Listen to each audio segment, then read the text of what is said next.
सुप्रभात। मैं कनिका गोयल एक बार पुनः आप सभी के मध्य उपस्थित हूँ।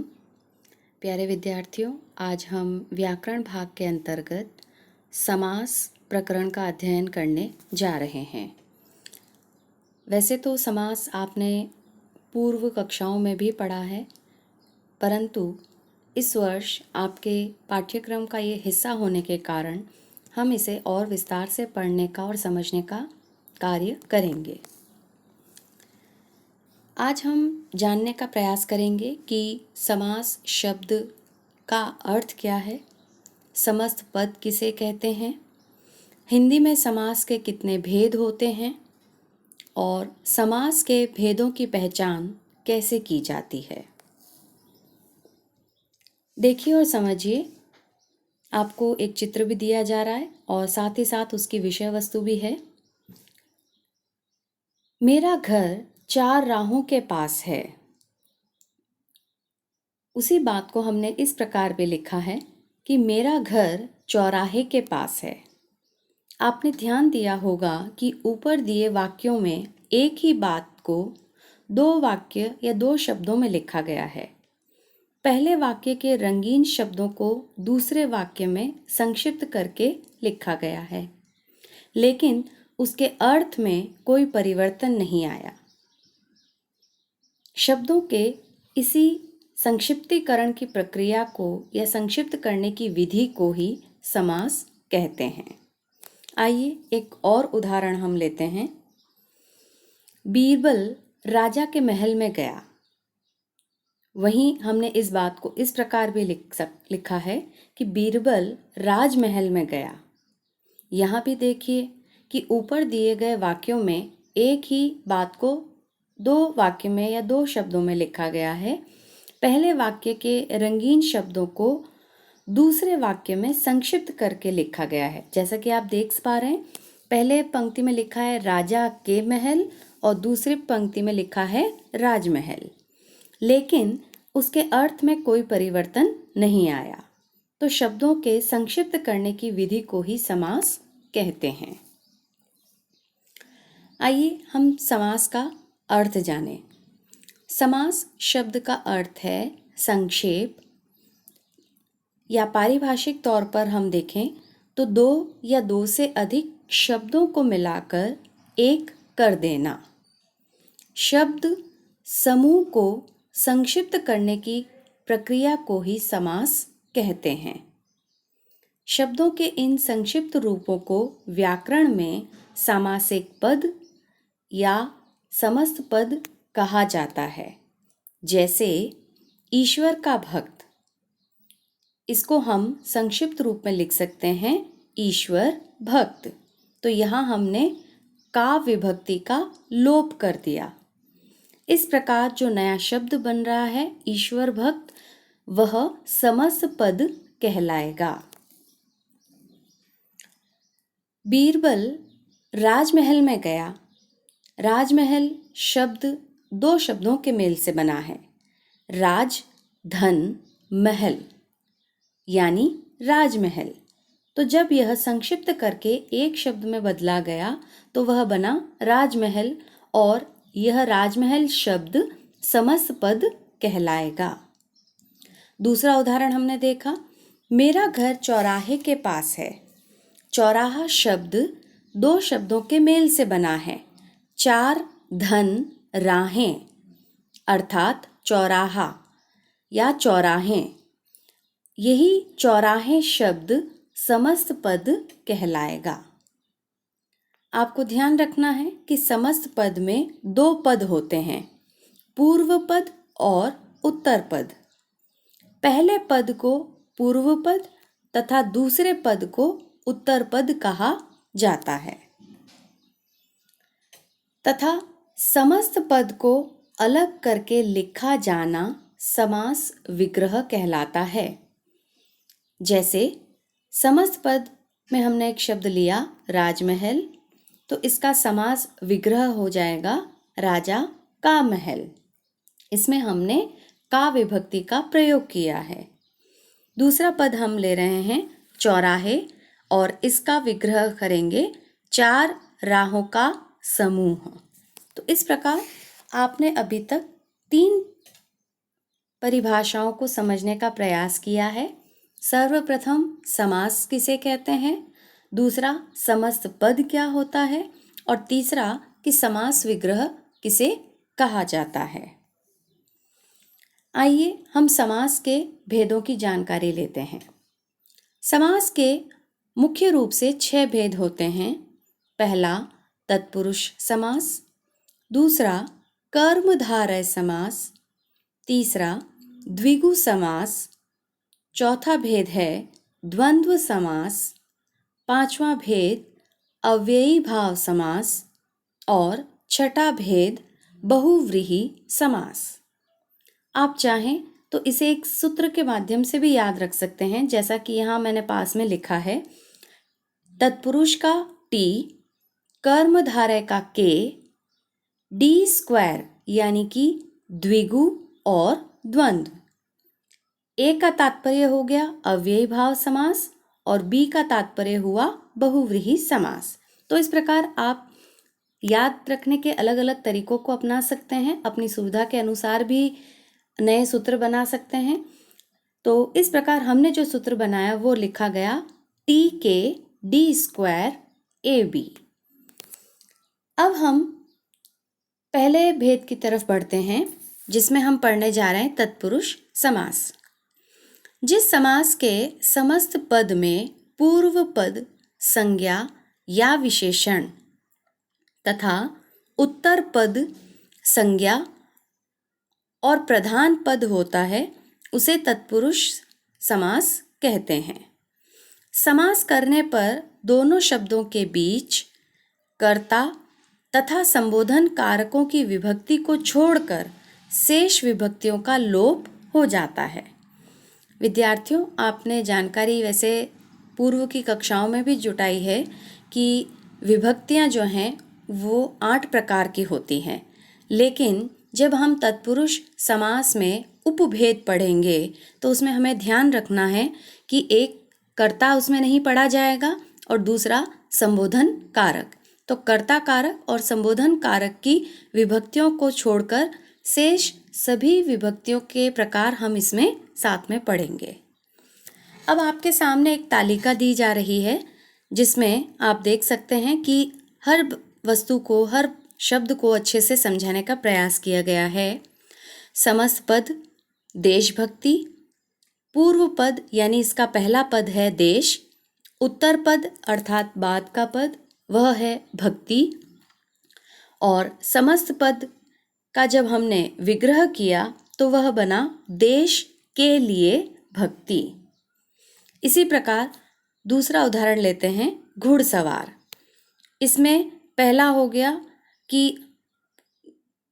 घुड़ पूर्व पद हो गया, उत्तर पद हो गया सवार, और समास विग्रह हो गया घोड़े पर सवार। तो जब हम घोड़े पर सवार में से पर विभक्ति का लोप कर देंगे तो समस्त पद बन जाएगा घुड़सवार। तत्पुरुष समास के मुख्य 6 भेद होते हैं, या आप कह सकते हैं कि हम इसके जो विभक्तियां हैं उन विभक्तियों के अनुसार तत्पुरुष समास के उपभेद पढ़ रहे हैं। कर्म तत्पुरुष, करण तत्पुरुष, संप्रदान तत्पुरुष, अपादान तत्पुरुष, संबंध तत्पुरुष और अधिकरण तत्पुरुष समास।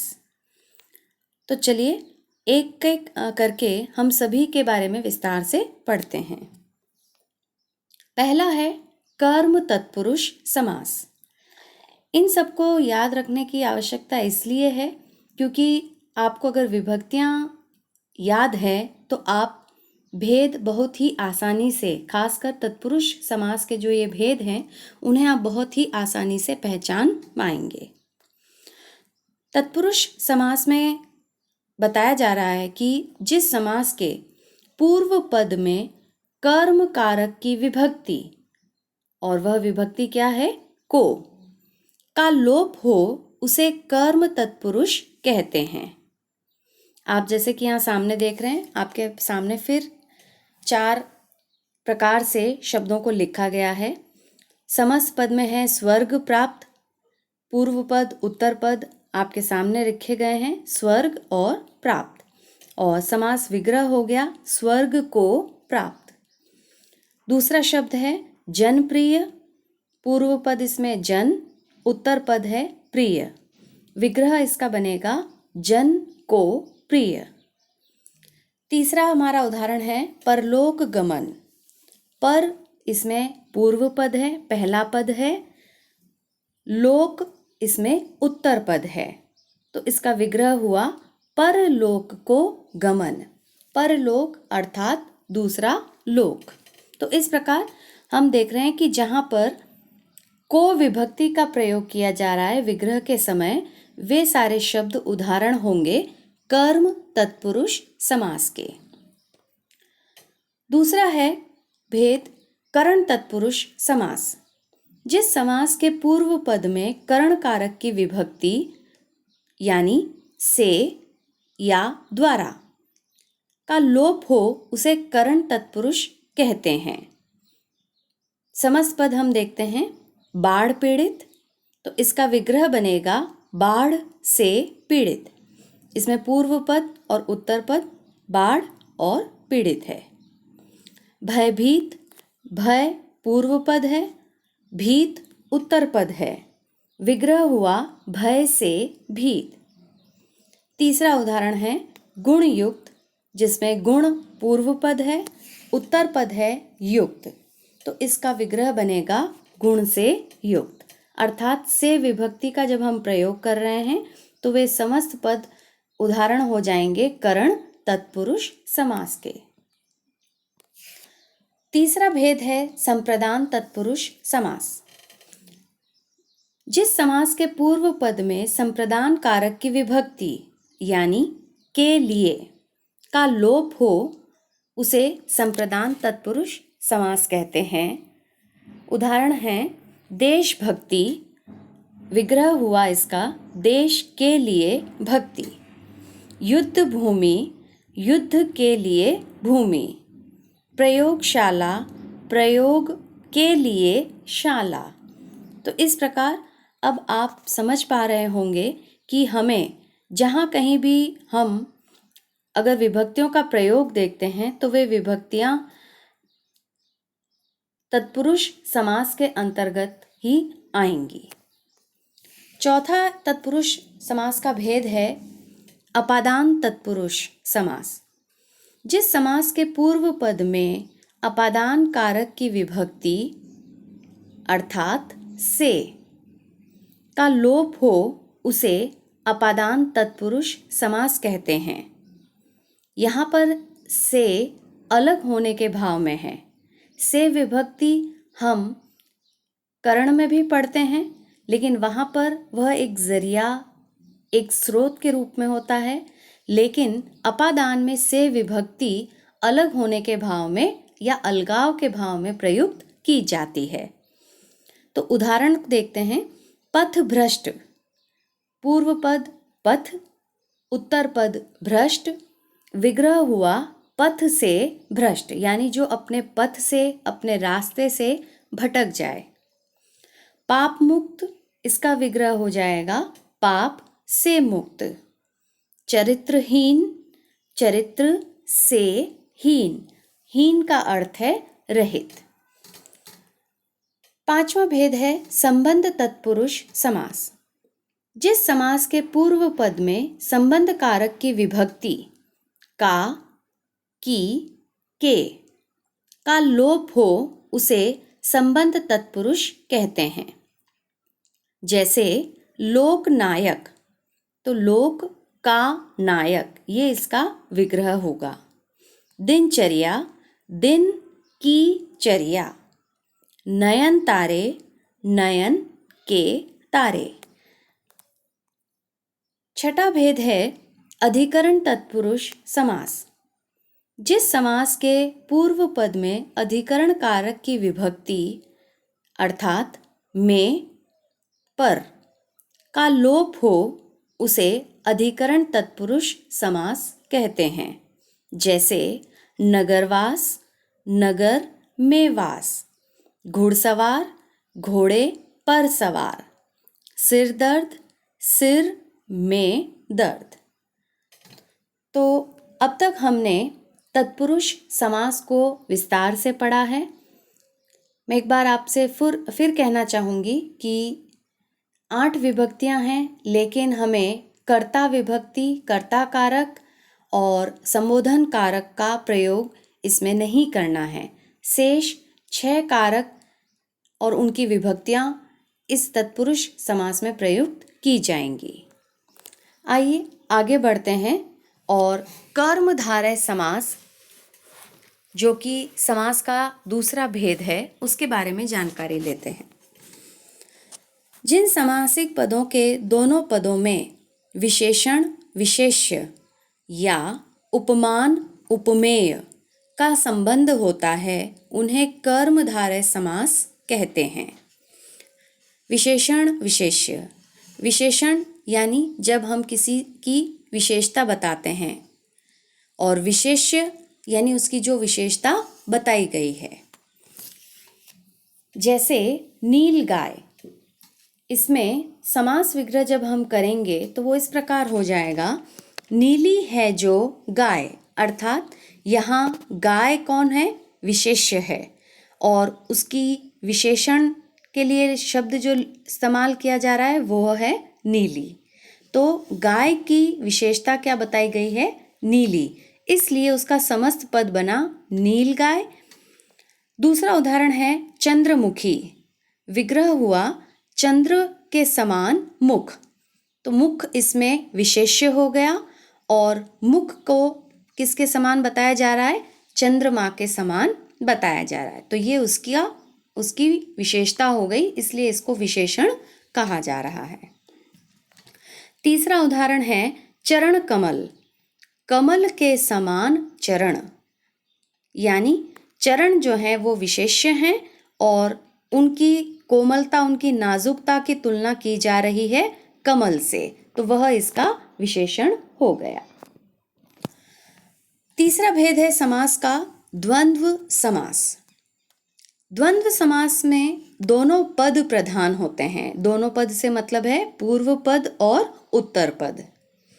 इसमें पूर्व पद तथा उत्तर पद को जोड़ने वाले योजक शब्द जैसे और, तथा, या, व, एवं, अथवा आदि शब्दों का लोप हो जाता है। लोप होने का तात्पर्य है उनके मध्य से वह योजक शब्द हट जाता है, लुप्त हो जाता है। उदाहरण के तौर पर माता पिता, विग्रह करेंगे माता और पिता। थोड़ा बहुत, थोड़ा या बहुत। दाल रोटी, दाल और रोटी। तो इस प्रकार जहां हम देख रहे हैं कि दोनों पद प्रधान हैं, एक भी पद उसमें गौण नहीं है, ऐसी स्थिति में वह द्वंद्व समास का उदाहरण होता है और विग्रह करते समय उपरोक्त योजक इस्तेमाल किए जाते हैं। चौथा भेद है द्विगु समास। द्विगु समास में पूर्व पद संख्यावाची होता है। पूर्व पद संख्यावाची से तात्पर्य हुआ कि जो पहला पद होगा वह पहला पद हमेशा किसी न किसी संख्या को दर्शाएगा, काउंटिंग को या गिनती को दर्शाएगा। इसमें विग्रह करते समय समाहार या समूह शब्दों का प्रयोग किया जाता है। उदाहरण देखते हैं, अठन्नी। अठन्नी में देखिए 8, यानी पहला पद कैसा है, संख्यावाची है, नंबर को दर्शा रहा है। तो आने इसका उत्तर पद हुआ। विग्रह करते समय हम क्या लिखेंगे, 8 आने का समूह, या हम 8 आने का समाहार, इसको इस प्रकार भी लिख सकते हैं। दूसरा उदाहरण है सप्त सिंधु। सप्त अर्थात 7, तो 7 सिंधुओं का समाहार। तीसरा उदाहरण देखते हैं दुराहा। दुराहा में 2 संख्यावाची शब्द है, राह यानी कि विग्रह बना 2 राहों का समाहार। तो इस प्रकार विद्यार्थियों आपको ध्यान रखना है कि जहां भी पूर्व पद संख्यावाची आ रहा हो वह द्विगु समास का उदाहरण है। लेकिन इसमें एक अपवाद भी है जो मैं आपको आगे बताने वाली हूँ। पांचवा भेद है बहुव्रीहि समास। बहुव्रीहि समास में कोई भी पद प्रधान नहीं होता। पूर्व पद तथा उत्तर पद मिलकर एक अन्य पद की ओर संकेत करते हैं, या इसे सरल शब्दों में कहें तो बहुव्रीहि समास में वे उदाहरण शामिल किए जाते हैं जो लोक प्रचलित अर्थों को समेटे हैं। जैसे गजानन, गज है आनन जिसका, अर्थात गणेश। तो यहाँ पर गजानन शब्द जो प्रयोग किया गया है वो भगवान गणेश के लिए हुआ है, इसलिए यह बहुव्रीहि समास के अंतर्गत आ रहा है। क्योंकि गजानन हम हर किसी को नहीं कहते हैं, गजानन यहाँ पर ईश्वर या कह सकते हैं कि गणेश जी के लिए ही प्रयुक्त होता है, क्योंकि यह लोक प्रचलित अर्थ है। महावीर, महान वीर है जो, अर्थात हनुमान। तीसरा उदाहरण चक्रधर, चक्र को धारण करता है जो, अर्थात विष्णु या कृष्ण। तो मुख्य रूप से इसमें यह ध्यान रखिए कि वे सारे उदाहरण जो संसार भर में प्रसिद्ध नाम हैं या लोक प्रचलित अर्थों के संदर्भ में स्वीकार किए जाते हैं, वे सभी बहुव्रीहि समास में आएंगे। कुछ उदाहरण मैं आपके सामने रख रही हूँ। मुरलीधर, मुरली को धारण करता है जो, कौन करता है? कृष्ण। तो इस वजह से मुरलीधर शब्द बहुव्रीहि समास का उदाहरण है। एक अन्य उदाहरण देखते हैं। नीलकंठ, नीला है कंठ जिसका, अर्थात शिव। तो जब कभी भी आप बहुव्रीहि समास के उदाहरण हल करने का प्रयास करते हैं, सदैव इस बात का ध्यान रखिए कि विग्रह करने के साथ साथ आपको उसका लोक प्रसिद्ध अर्थ लिखना पड़ेगा। जिस तरह से आपने यहाँ देखा है, कृष्ण लिखा गया है, शिव लिखा गया है, पहले हनुमान लिखा गया था, गणेश लिखा गया। तो इस तरह से आपको हमेशा लोक प्रसिद्ध अर्थ इसमें उदाहरण में लिखना पड़ेगा, तभी आपका उत्तर पूर्ण माना जाएगा। छठा भेद है अव्ययी भाव समास। जिस समस्त पद का पूर्व पद प्रधान हो तथा समस्त पद अव्यय की तरह कार्य करता हो, उसे अव्ययी भाव समास कहते हैं। आप इसे इस तरह से भी समझ सकते हैं कि कई बार हम जो उपसर्ग युक्त शब्द काम में लेते हैं वे इसी भाव के अंतर्गत, इसी अव्ययी भाव समास के अंतर्गत आते हैं। जैसे प्रतिदिन, इसमें हम देख रहे हैं कि प्रति उपसर्ग आ रहा है, तो इसका विग्रह हो जाएगा प्रत्येक दिन। यथासंभव, ये भी उपसर्ग युक्त ही शब्द है जिसका विग्रह बनेगा जितना संभव हो। घड़ी घड़ी, इसका विग्रह बन जाएगा हर घड़ी या हर पल।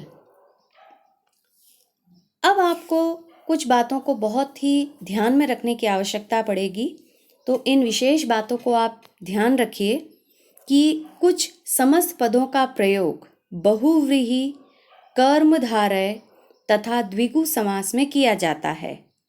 यानी कुछ ऐसे उदाहरण होते हैं जो इन तीनों में कहीं ना कहीं समानता दर्शाते हैं, लेकिन उनका विग्रह किस प्रकार किया गया है उसके आधार पर निर्णय किया जाता है कि यह उदाहरण कौन से समास के अंतर्गत आएगा।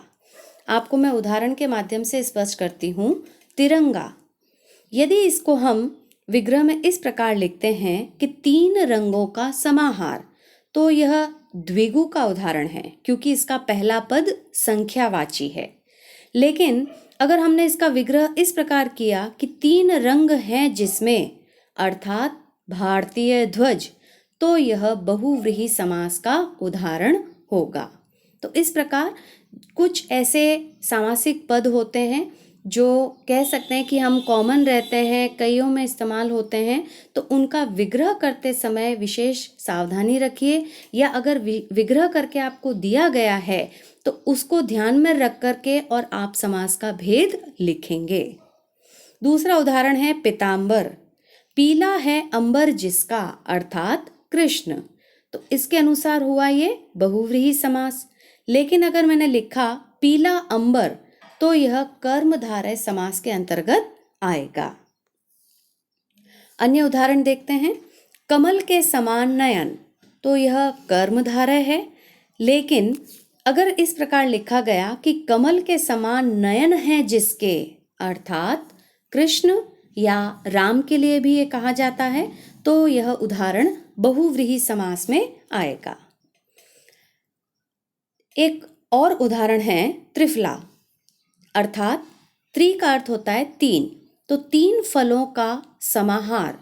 पहला पद चूंकि देखने पे पता चल रहा है कि वो संख्यावाची है, तो इस बात की संभावना है कि बहुत से विद्यार्थी इसमें द्विगु समास भी लिख सकते हैं, तो वह भी सही होगा, उसमें कहीं कोई गलती नहीं है।